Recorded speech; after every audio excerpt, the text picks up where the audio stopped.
नमस्कार दोस्तों, आप सभी का एक बार फिर स्वागत है हमारे YouTube channel We Deserve Academy पर। और आज इस वीडियो का मकसद ये है कि आप लोगों को एक इम्पोर्टेंट सूचना देना।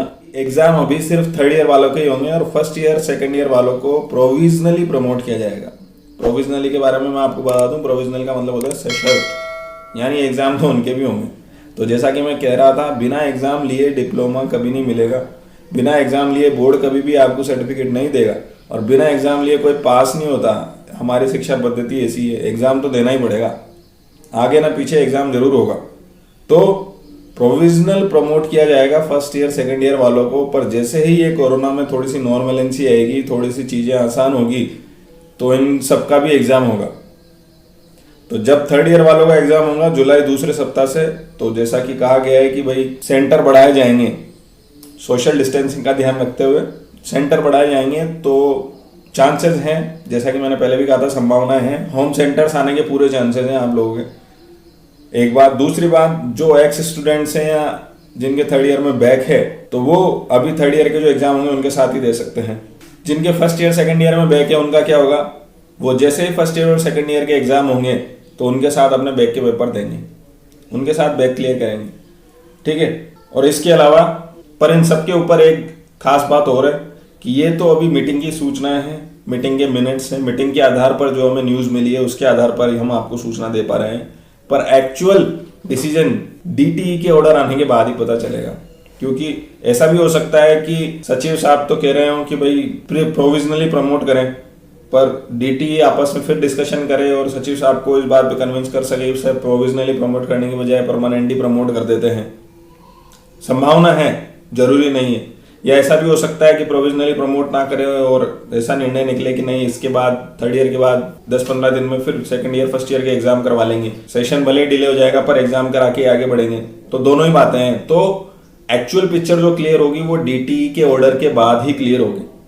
तो अभी हम क्या करें, अभी हम यही मान के चलें कि अगले सप्ताह ही पेपर है, उसी तरह से पढ़ते रहें, पढ़ाई में ढील ना दें, क्योंकि आप सेकंड ईयर के एग्जाम तो देने ही हैं। क्योंकि अगर प्रमोट भी हुए तो प्रोविजनली हो गए, और अगर एग्जाम प्रमोट नहीं हुए एग्जाम ही देने पड़े तब तो एग्जाम देने ही है।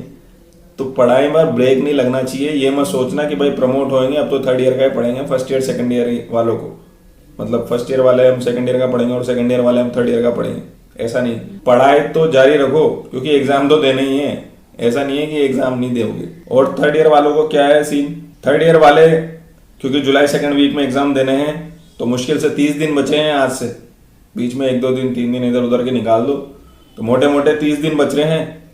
तो 30 दिन के हिसाब से आप ये मान लो कि अगर आप पहली बार एग्जाम दे रहे हो तो 10 के 10 एग्जाम आपको देने हैं। मैं उसी हिसाब से बता रहा हूँ, जिनको 1-1, 2-2 या 3-3, 4-4 पेपर देने हो बैक के, वो अपने हिसाब से इसको कर लेना कैलकुलेशन।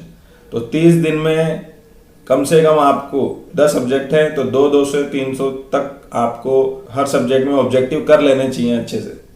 10 सब्जेक्ट हैं और 300 भी हर सब्जेक्ट के अगर मैं पकड़ूं, 300 अच्छे ऑब्जेक्टिव अगर आप कर लेते हैं तो 3000 टोटल ऑब्जेक्टिव आपको करने हैं 10 सब्जेक्ट के। और 3000 ऑब्जेक्टिव करने के लिए आपके पास कितने दिन है, 30 दिन, यानी हर दिन आपको 100 ऑब्जेक्टिव करने पड़ेंगे। तो टारगेट लेके पढ़िए और हर दिन, अब अगर आप अभी 100 को सुन के डर रहे हैं तो 50 से 100 के बीच में कोई भी टारगेट ले लीजिए, पर वो ऑब्जेक्टिव आपको रोज करने हैं, उनकी प्रैक्टिस रोज करनी है और एग्जाम की तरह करनी है। जैसा कि मैं कई बार बता चुका हूँ, पिछली वीडियोस में भी बता चुका हूँ, एग्जाम की तरह प्रैक्टिस कैसे की जाती है। तो इन 30 दिनों में टारगेट लेके कम से कम 2500 से 3000 ऑब्जेक्टिव पूरे करने का, कोई भी एक किताब उठा लीजिए अपने सब्जेक्ट की, 2500 से 3000 ऑब्जेक्टिव पूरे करने का टारगेट लीजिए। और सब्जेक्टिव के लिए कम से कम रोज 5 से 10 क्वेश्चन लिख के प्रैक्टिस करिए प्रीवियस ईयर्स के पेपर से।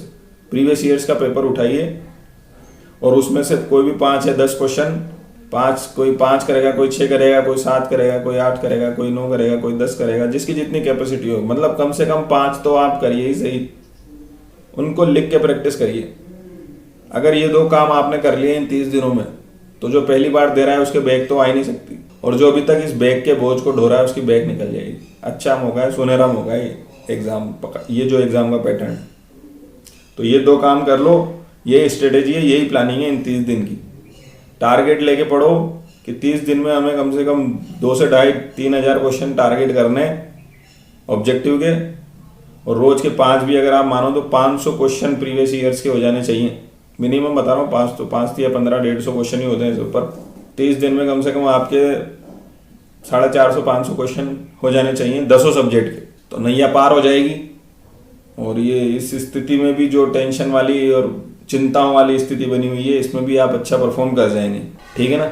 इसके अलावा आपको किसी टॉपिक में डाउट हो, कोई चीज़ समझ ना आ रही हो, किसी क्वेश्चन में कोई कंसेप्ट उलझ गया है, तो वो सब आप इस वीडियो के नीचे या किसी भी वीडियो के नीचे या हमारी गूगल क्लासरूम चलती है वहाँ भी कमेंट्स कर सकते हैं।